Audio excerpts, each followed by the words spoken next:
Welcome guys to another video. This one I'm out in Royers Ford, Pennsylvania to purchase this 1979 Ford Ranchero. Original owner car actually. So it's just got the medium jade metallic paint and kind of a cool story. This guy opened a business, Pebble Poles, in 1979, and all of his vehicles, he colored them all the same, which the owner's manual's got the same color on it, and the original temporary registration dated January 25th, 1980. So I'll start this video off just doing a quick walk around tour and then get her on home, see if we can get it running or what the deal is. This should either have the 5.0 or the 5.8, but I haven't even bothered popping the hood yet because this is just an all original car. I peeked underneath, we're not rotted out. We got factory catalytic converters, GT. What a cool looking rig. I know some people, don't love the Rancheros, but I think they are beautiful and awesome. It smells like old nasty gas in there like usual. She says it's been sitting for about 20 years. So this shouldn't be too bad. The rust wise, honestly, it's not horrible. This is for a Pennsylvania car. This is a true survivor. We'll jump back here inside in a minute, but there's a Pennsylvania inspection, 2001. So that would be pretty in line with what she said. Look how straight the body lines are too. Got the Eagle GT2s on there. Let's check some DOTs. Not on the outside, I'll have to check the inner wall later. Made in USA. And sweep it across that sharp, mean front end. You guys might remember the other Ranchero we did. Weren't too successful on that one. Hopefully this, but hopefully better luck on this one. I'm buying it off the granddaughter right now, and she had to buy this back from the auction because when this business went defunct, they had, there's a limerick in the background, by the way. Nuclear power plant.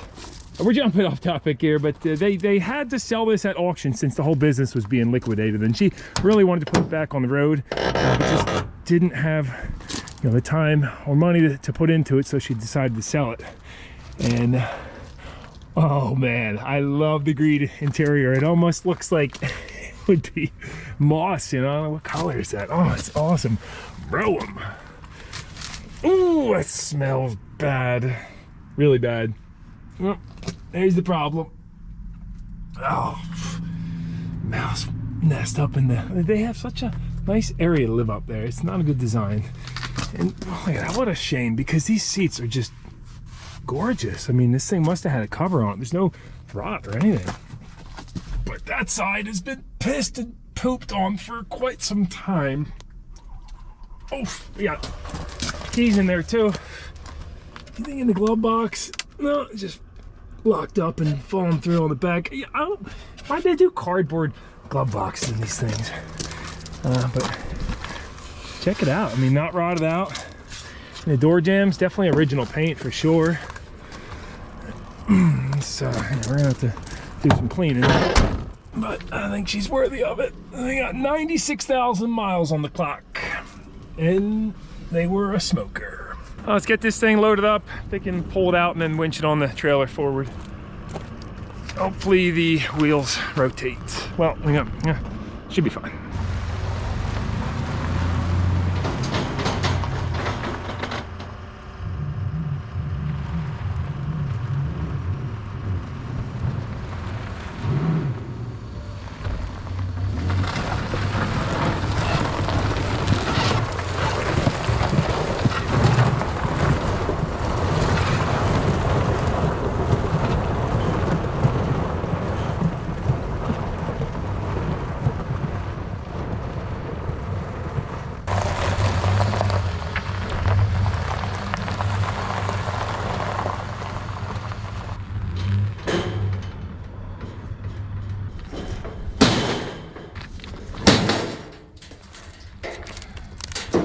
By the way, that over there wasn't the original spot this was sitting for those 20 years. It was somewhere over here, she said, and kind of sunk into the ground a little bit. Unfortunately, the rims were hitting the ground too and just completely rusted through. Well, at least just that one, but maybe the others too. Diamante.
So close. A little tight on that side, but luckily it had the rubber bumper, so I just smashed it into the expanded steel. If it was a little bit straighter on there, would have fit just fine. Not gonna lie, my OCD makes me want to pull out the snatch block and straighten it out, but yeah, we'll just chain it down, hit the road. All good to go. A little bit more tongue weight than I'd like to have, but I mean, darn, look at the rig behind me. Come on. Passenger sport pickup, last year, 1979. And I was just talking to her about the business. So this is the color that he chose when he started his business in 1975, and he bought that several years later. So I wonder if, you know, he just saw that they had the same color scheme on it. Well, okay, I guess it is a little bit different. This is a little darker, but he saw the Jade Ranchero. He was like, I gotta have one of those. Who knows, but my man had some good taste because that's a cool looking Ranchero. Let's go.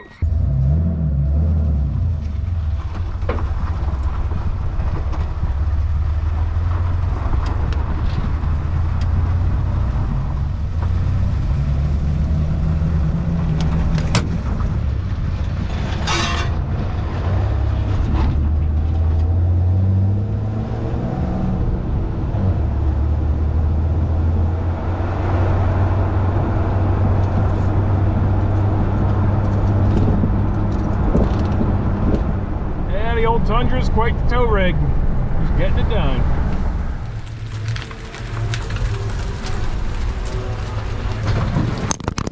Got some nasty weather moving in today, a bunch of sleet and hail and stuff, so we'll probably turn to this tomorrow. But you know what I didn't check is this box. Could be some goodies in here, right? Let's see. No. Just trash. In the beehive. Bummer. Anything good in the bed? You got a stainless steel ring. Shift knob. This is actually an 18-speed shifter. It's got 3 ranges and then a 5-speed. How about that? Well, next afternoon, and I think we'll start with giving her a little cleaning, get some of this crud off of here before even tearing in, you know, and get all that blown out and clean the bed, and I suppose maybe vacuum the interior a little bit. Let this air out some, and let's pop this hood too. I'm hoping on her having the 351. Oh, that's really tight.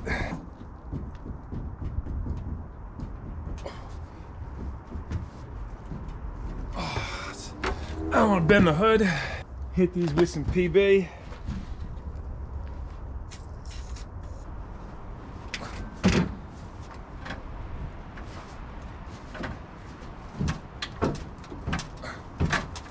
You gotta go up and out.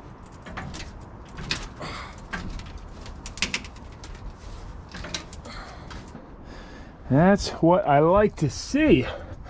We are all complete. Oh, look at that. Hopefully that's not a sign of bad things. Oh yeah, there was mice under here too. Look at all the droppings.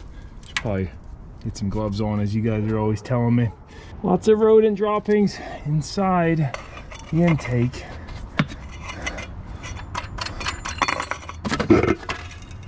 Ah, and get past, at least it's got an air filter, you know.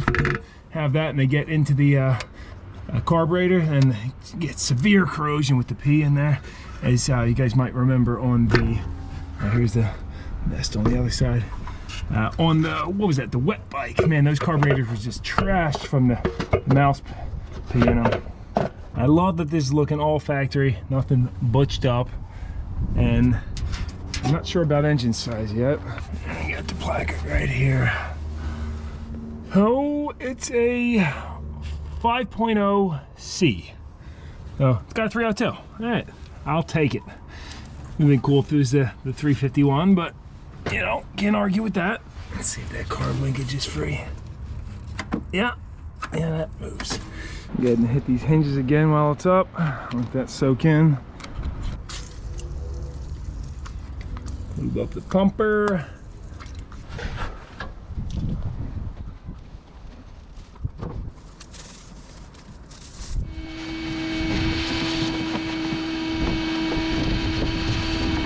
majority of the big stuff all vacuumed out. We'll probably pressure wash and blow this out too. I noticed this is an aluminum air cleaner. Kind of cool, high performance, lightweight.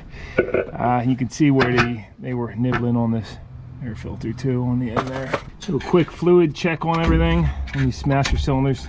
Always a good idea to clean off before you pop the lid so you don't get crud in there, but of course we'll be flushing this out anyway.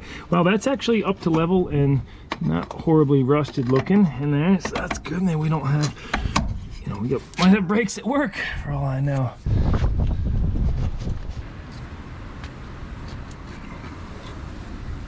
And no, I don't see anything.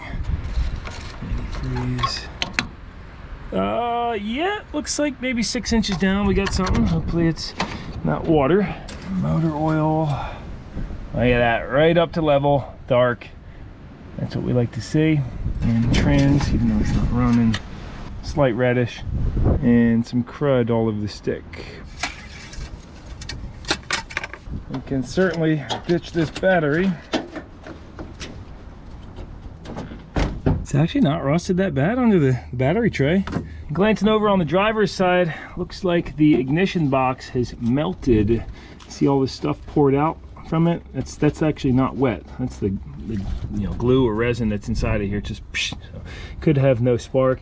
And then this is just water on this side, or actually antifreeze, because this tank, I guess, cracked on the bottom when I was vacuuming. Now for the big one, is the engine locked up? Let's see if we can just grab this fan and nudge it. Nope, not locked up. So I'll probably be safe on this one. Pull all the spark plugs out and lube it. But for now, I gotta clean it, get it rolling and off this trailer because I want to get the trailer out of the yard. Taking your Sunday sunny nap? And somebody commented the other day and said, you must be solar powered. You spend so much time laying in the sun, huh? Oh, you sleepy little guy.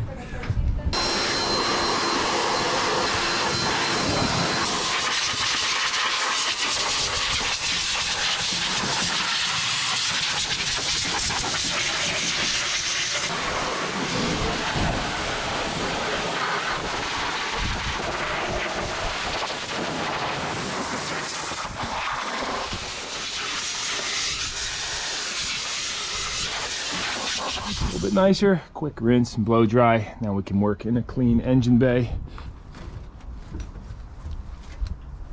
Still really tight.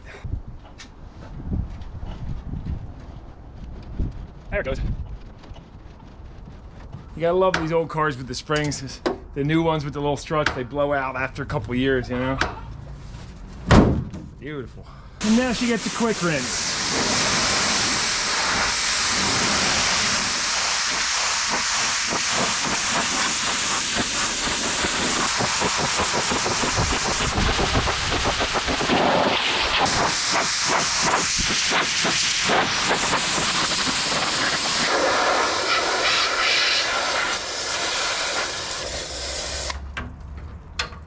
That thing was completely packed in a beehive.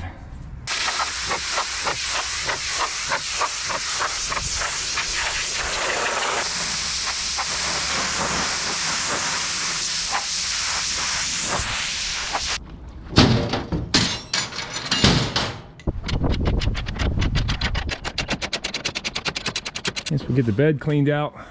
And I believe they did use this Ranchero for service calls and such, so if you used to do business with pebble poles, you might just recognize it. Hopefully this is not routed out completely. No. Yeah, it's not in bad shape at all compared to that last Ranchero we were working on. The whole bottom was completely missing on it. Oh, look at this. This has a torsion bar on it for helping you lift it up. And this cable's snapped off.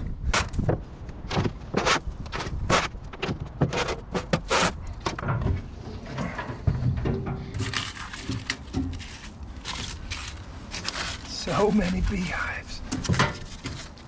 Luckily, we got to this before springtime. Dirt Wolf Double IPA. I don't like double IPAs. 8.7. Anything over like 6.5%, 7%, it's too much for me on the beers.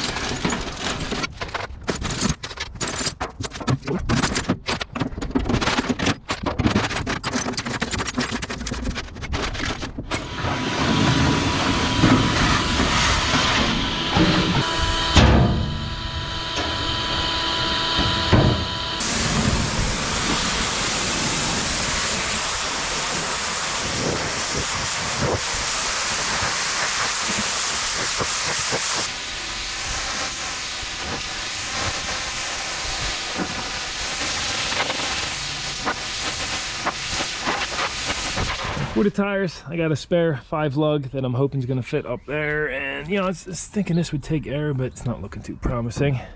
Yeah, no, it's not going to take air.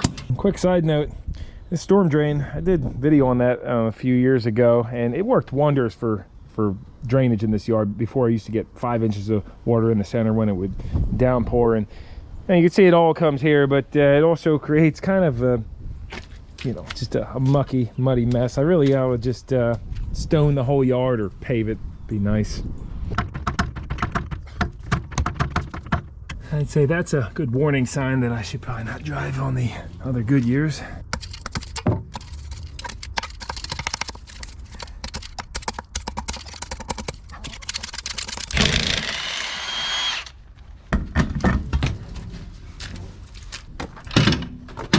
Let's get the front rolling.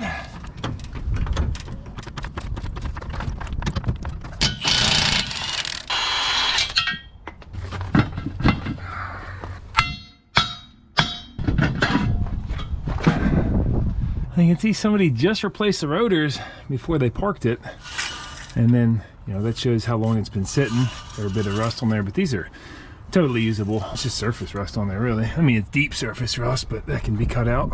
Newer brake hoses on it. Brake lines are a little crusty. Body mount's crusty, but not bad looking at all. Plenty of meat on those pads. Let's see if I got that spare. Underneath the deck, I've got a little tire collection I started. Oh man, I was looking down getting a shot and I clipped my head on there. It's got some spinal compression. Felt great. I'm gonna stiff neck tomorrow.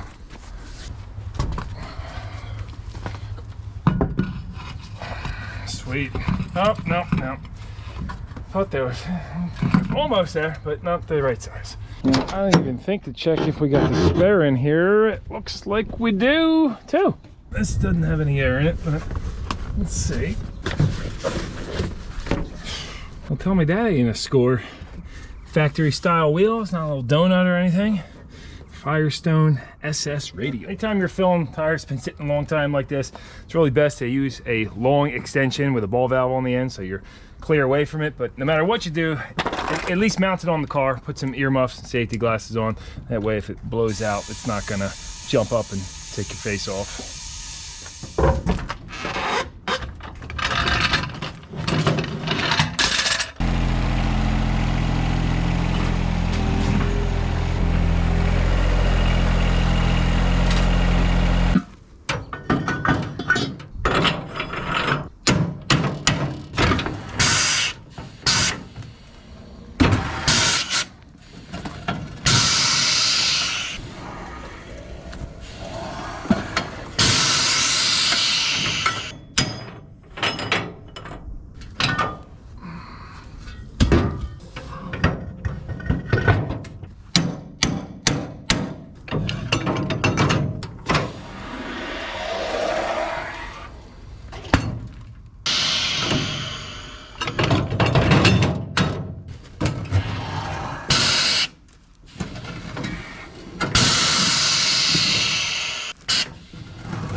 You guys got me all scared of this bar flicking up now, because when I got this machine in the Nova video, I didn't hold my hand on it, and I mean, it wasn't a problem, but I guess you guys were saying that it's very common for these to kick up and could hit you in the face, knock you out cold, which, yeah, you definitely don't want this coming up at momentum.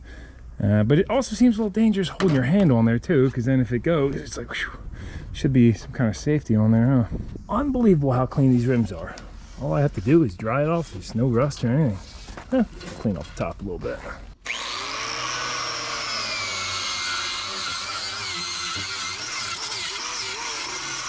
Slop her up with some bead sealer. And I had another 14 kicking around. It's tiny. Probably gonna be hard to get that bead seated, but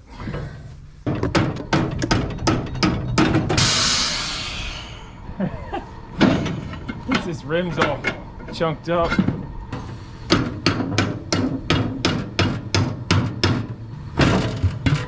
There we go. Easy peasy. It's got a pretty good bead blaster ring on it, but It's a large gap. Let that warm up a little bit.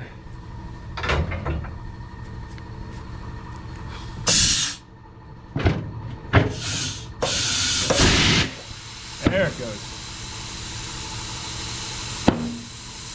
Now, this is the problem with these chickens. I let them out, go graze in the yard, and they like to come in the garage and eat things off the floor and poop all over. Come on, get back. Get out of here. Get. Put your girls away. You got the poking stick. Well, hurting stick.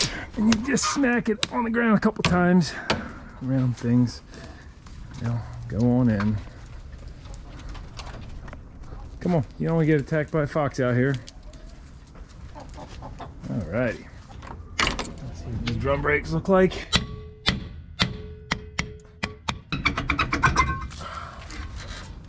No deep rust on the drum. A little surface rust just starting there. You got no cracks. And looks like full riveted. And no seepage yet behind the wheel cylinders. That doesn't mean that once we go to bleed the brakes and use them, they'll just shoot out. But yeah, that's looking nice. And there's a quick glance at the frame and 4-link suspension. Not rotted out whatsoever. Looks good enough for me.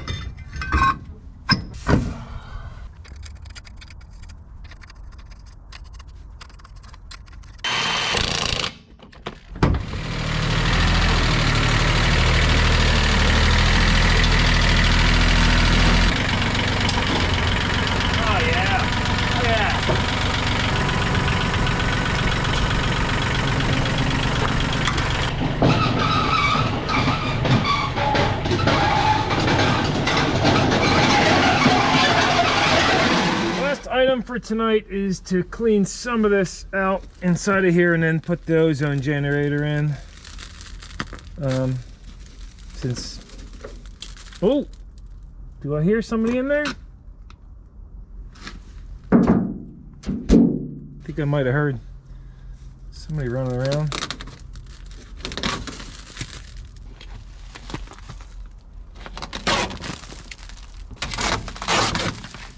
Oh man, they just destroyed this thing.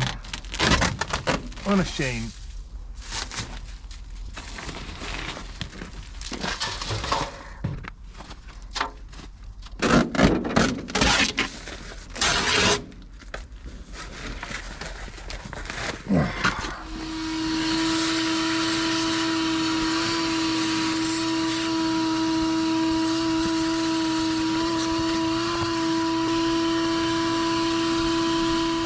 Call that the first stage of cleaning. Get majority of the crud on out of here. And the only things of interest I found are this Kodak case with film. I don't know if it's used or not, but we'll check that out, see what kind of pics are on there. Got some nice bus fuses, name brand. A stainless steel bolt, and some light jade metallic touch-up paint. We'll let this ozone generator run overnight and help sanitize the rest of this interior. I'd hope that should help kill off any critters that might still be in there too. This is the only time rust holes in a body are convenient. Run the extension cord in.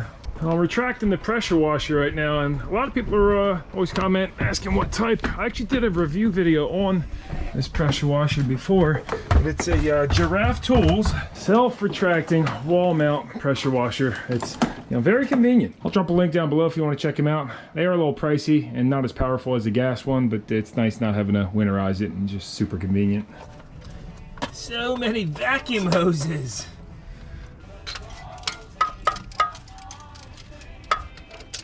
And it had a set of Autolite 26s in it. Number 7 had some rust on the ground strap, but otherwise they're all fine. No cracked porcelains or anything that I can see. Now I'm gonna shoot some lube down the carburetor. Little 2-barrel on there, and in each cylinder. Of course, when you see rust on the spark plug tips, it's usually an indicator that there's probably a little bit of surface rust in the cylinder too. I forgot I wanted to try this new sprayer I got for doing undercoating. Use some used motor oil we'll shoot down in there. Because this has got that tip that shoots all directions, and actually, you know what, this has a blaster surface shield in there. That's plenty thin enough. We'll just shoot some of that in. It smells better anyway. This stuff's lanolin oil based and has great lubrication properties. Much easier to hit the cylinders too instead of using the spray bottle. Drop in the Duralast Marine. Disconnect the coil wire. We'll ground this out. I hook that secondary coil wire up to the dipstick tube. You should always give it a path for the electricity to flow because, well, probably not with these coils, but say on motorcycles, this coil unplugs. If you leave them just dangling and crank the engine and the voltage has nowhere to go, it can actually destroy a coil. I had that happen one time. And plus, it's a fire hazard. If you have that spark just jumping randomly and you have fuel spilled, well, we don't want to have any more fires at the NNKH garage. And speaking of, let's have our fire blanket and extinguisher handy. Let's see if she blips. Yes, starter and solenoid work good. So now I'm going to disconnect the fuel line. We'll dump that in somewhere because we don't want that nasty fuel going inside the carburetor. You can see it's still got the mechanical pump with the steel line going up with a little micro filter on there too. You see we've got the best, the friend filter. Everybody loves those. And with that, now I'll run it over to a jug. Let's do a crank over, let it build up a little bit of oil pressure. Of course, if this is a motor you care about and it's been sitting for a super long time, never a bad idea to pull the distributor out, drop a hex down there and spin that pump up to oil the whole system. But yeah, it's fine. It's a Ford 302. The thing's tough as nails. That sounded great, and the oil pressure gauge started climbing a touch too. But before throwing these plugs back in, I am gonna go ahead and check for spark before I put load on it. This has got that DuraSpark electronic ignition, and as you saw before, the box is melting outside of it, but hopefully it just works. You see all that water dried, but the melted plastic stuff's still there. And look at this frame, beautiful up here, guys. We're ready to fire up. Topped off the power steering fluid too. Let's do it. Look at that, that is a testament to Ford quality. Right up, didn't even hesitate. No pumper, nothing. Just choked and fired up. Unreal. Now if only this thing had some dual exhaust and flow masters on it, that'd be cool. No flow coming out of the fuel pump yet, but I can feel it trying, feel the pumping action going on. Yeah, I can feel it on my finger. Yeah, feels like there's something in there for sure.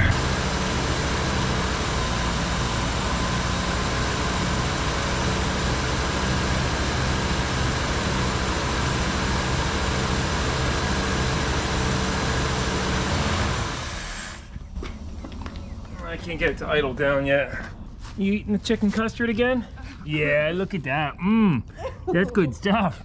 You're terrible. Like, get out of here. We can't stop him from eating the chicken poop though. It's terrible.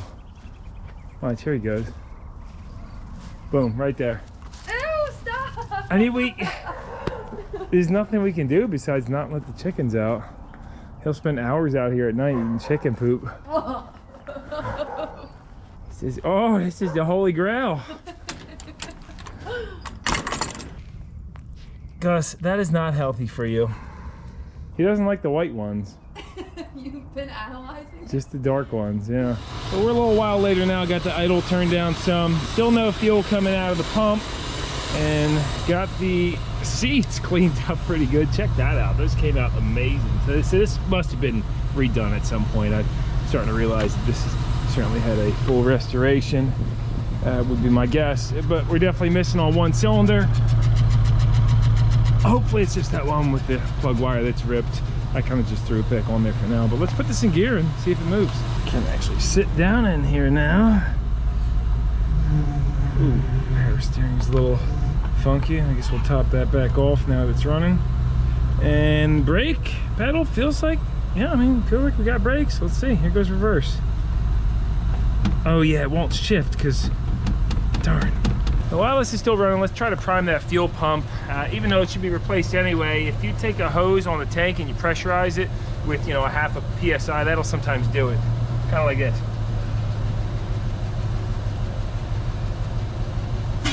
That tank's definitely full because it didn't take much to get it there under pressure. Let's see if that did it. Still not pumping, so this must be a blockage in the line or the pump, or the pickup could be blocked too.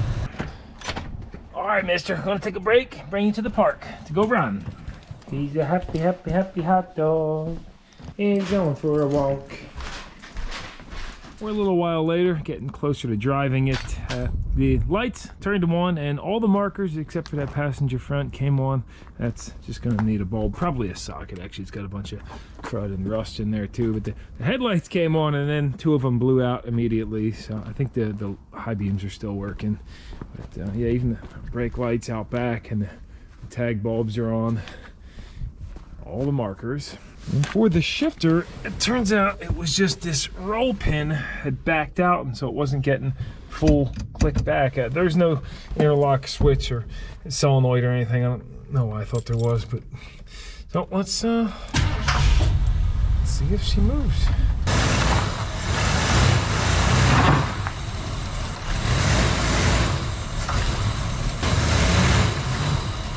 Darn left wheel's locked up. Let's find out if that's a cable or what's going on. It's not parking brake cable, because that's been cut off, bypassed. By the way, the DOTs on these tires, last three are 24.9. So that means I think the 24th week of 1999. They're very dry rotted. I don't know how well you guys can see that, but these rims really just need to be replaced. I mean, they are so rust jacked that their integrity's definitely been compromised. And these stainless rings look awesome, but look at what, I mean, they trap all the crud down in there, and as you saw on the other wheels, they rot them out. Originally I thought it might have been just sunk in the ground, that's how it rotted, but I can see it's just when you let them sit with those rings, all the junk sits in one spot. Is this guy alive? No. Oh, yeah, he is. All right.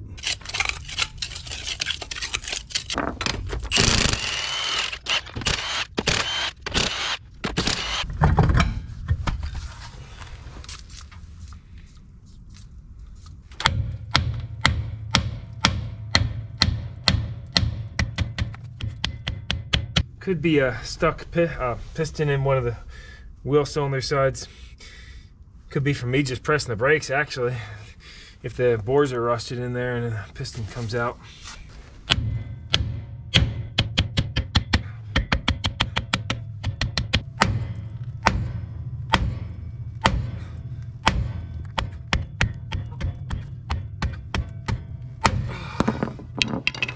Come on, baby. She's locked up pretty good.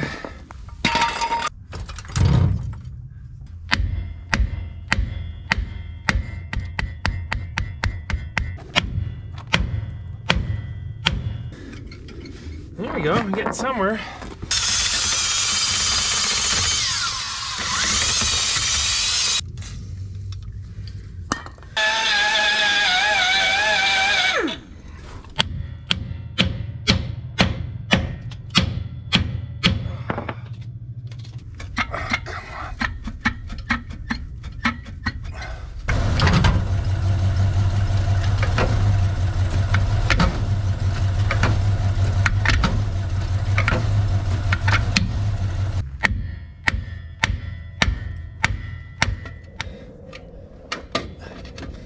The adjuster's completely rusted up inside of there. Next thing, we could unbolt the wheel cylinder too.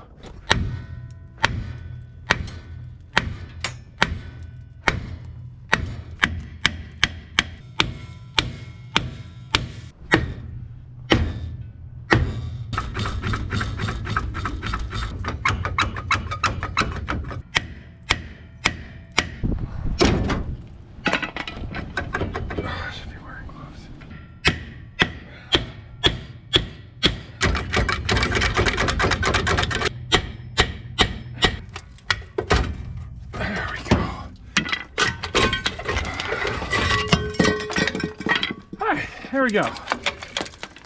Yeah. The adjuster seized up, and there was a lot of rust jacking under here. That's what the problem was.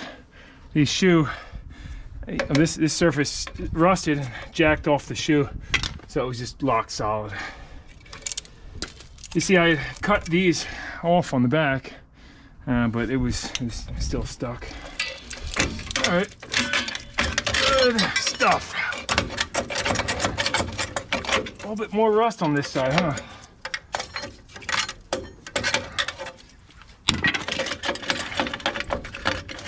It's a hardware kit, some shoes, and a wheel cylinder. Yeah, you see that lube I was spraying in there, never even made it. I was trying to get in between the shoe and the drum. I mean, look at, I don't know if you guys can see that, but the shoe material was just completely seized to it. It like became part of the cast iron. That can be cut out though. This is a good old American iron, better than the new stuff. It's a lot softer, it has so many more impurities in it, like lead.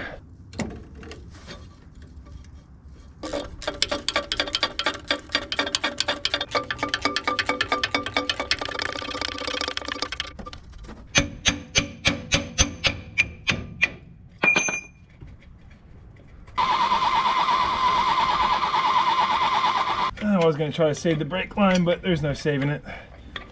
Not worth it. Twist it right off. For now, I'm just going to cap the brake system off with this welded off flare nut at the splitter up there, and then we'll address this later. It's like that. 3 brakes, better than no brakes. And keeping a couple old welded nuts like that in your toolkit, not a bad idea for road trips and such. Get you out of a jam. Get this old parking brake cable out of here too. This little tool makes real easy work of clamping all these tangs down at once. Comes in handy.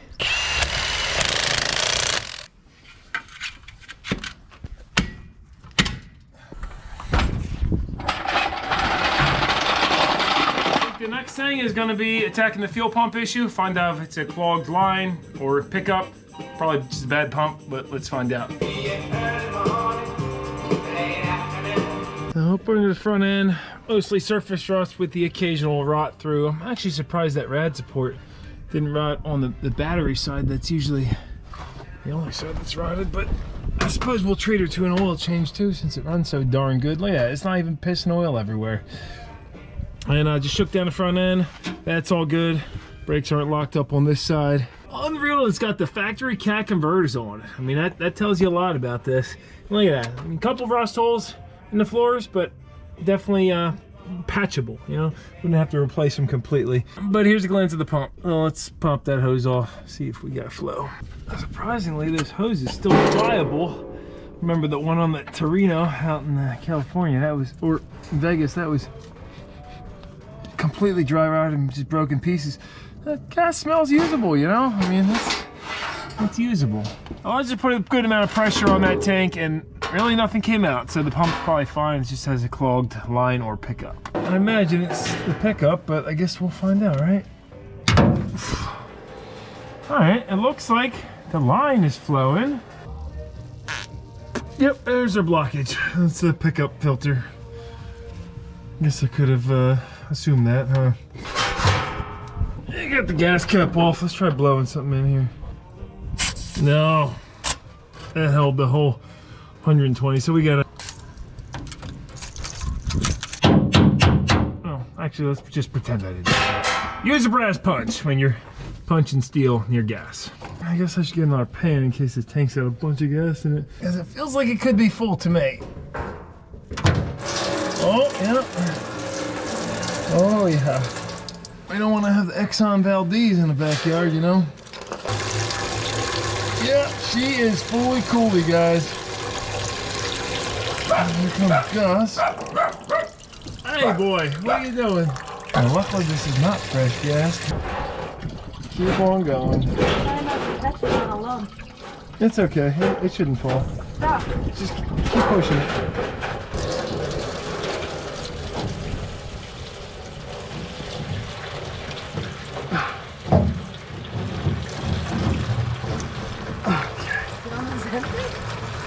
Yeah, we'll be all right. What are you doing? What'd you just pick up, huh? Hey, you dropped that.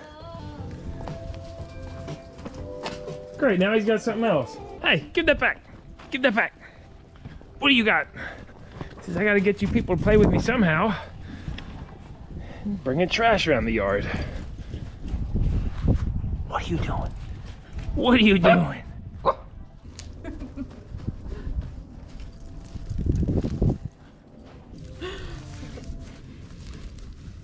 Yep, that's what I do. I find stuff, I dig it up. All right, I'm gonna get back to this. Got that all buttoned up back together, and sure enough pour this old gas back in it, because it's still plenty fine, and there's like 10 gallons of it. So I had to call her out here to hold the funnel, because it's, you guys know these old cars, it's sideways. It's like I need to get a special funnel made for them. It's cold. Hey, we separated a bunch of the crud out of there too. All done? All done. Okay. Let's see if she's pumping fuel now. Yep, there it is. Fuel pump's working great. Established prime, no problem. And I'll let this flush out for a minute, and then yeah, we'll send that. Well, we'll put a nice, good inline filter, but that fuel's gonna be fine to burn in this old 302. A quick brake test to press the brake pedal. Yep. Good brakes on both sides. Pull that out, see if they both release. Yep. And yup. Next day we are ready to go for a test drive. Got the fuel filter on, see how it runs on the 20-year-old fuel. I was going to do an oil change on it too, but you know, it's plenty of lubricity. It's not that dirty. No water contaminates fuel in there or anything, so that'll be fine to drive around for a little bit. Sometimes people say otherwise, but I completely disagree. I think used motor oil is totally fine. I did a second detail in here, cleaned up the doors some, and got some basic gear in case things go south. Let's go find out. Jen's over here getting the eggs. Nice load. And Gus is cleaning up the poop.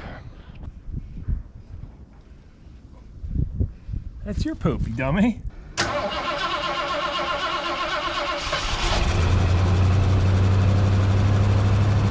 I won't lie, after warming it up a little bit, this thing does not like that old gas. I might have underestimated it a little bit, getting some pinging, and definitely 2 misfires. I've narrowed it down to number 8, number 1. So we can look into that later, but you know, even when you rev it some, it's kind of just dead. It ran so much better on the good gas, but what are you gonna do? Let's see if we can make it down the road.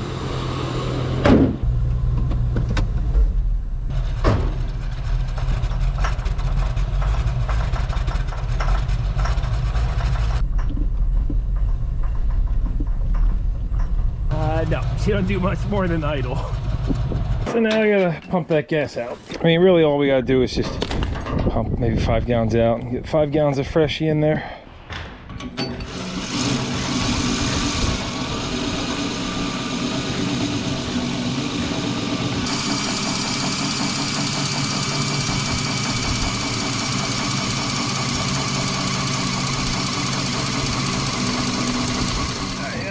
Probably about 8 gallons we got out.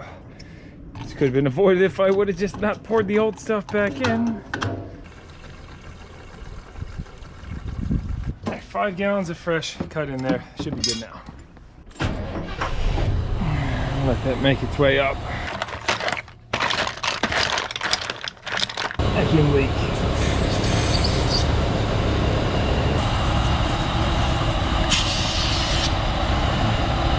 I think I might even have one of these grommets in stock. In the bushings and grommets drawer. Maybe. Or at least something that might work.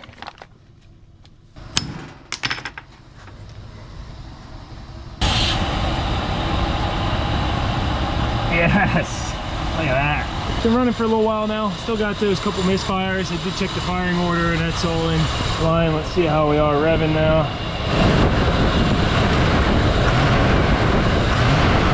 Still a little bit of pinging, but that's gonna be fine. So much better. And the brakes work good.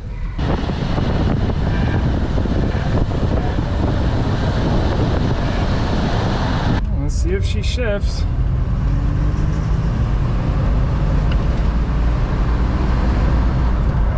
Oh yeah, nice smooth shifting. I did check the trans fluid, by the way. I forget if I showed that. It's about a quarter or so low. All right, there goes high-speed braking. Feels nice.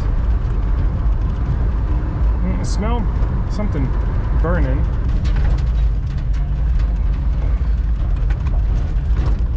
We got a working tachometer. Not sure on the speedo yet.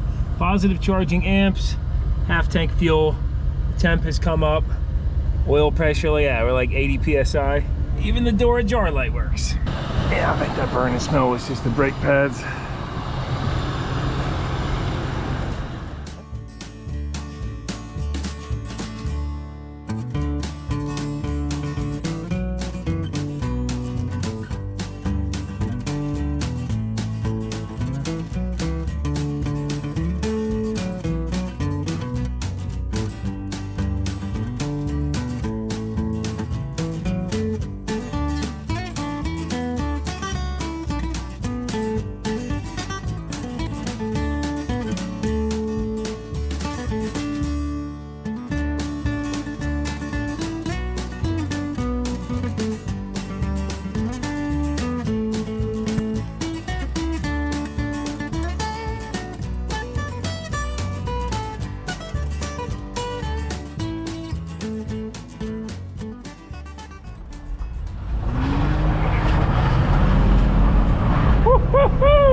She got some pickup, guys. Car's got a lot of pickup. Not a lot of high-speed stability, but pickup off the line. Just need that pumper fixed. Definitely running all 8. I mean, at idle it's not, but under load it totally is.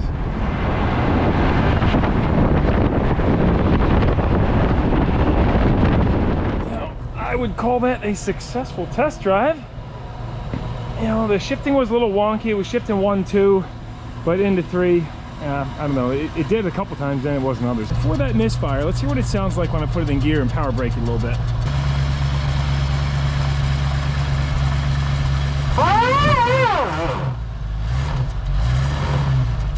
It felt like it was running all 8 under load to me. I think it's safe to say the rear brakes don't work at all. Fronts work good though. And you can hear those 2 misfires of idle are not consistent. Sometimes it's 2, sometimes it's only 1.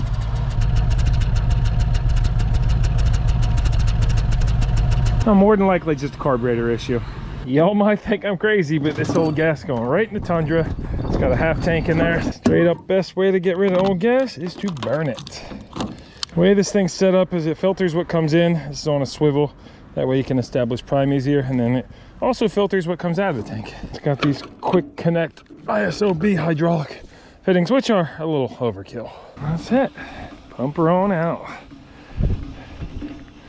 Oh, got a little leak coming off the handle there.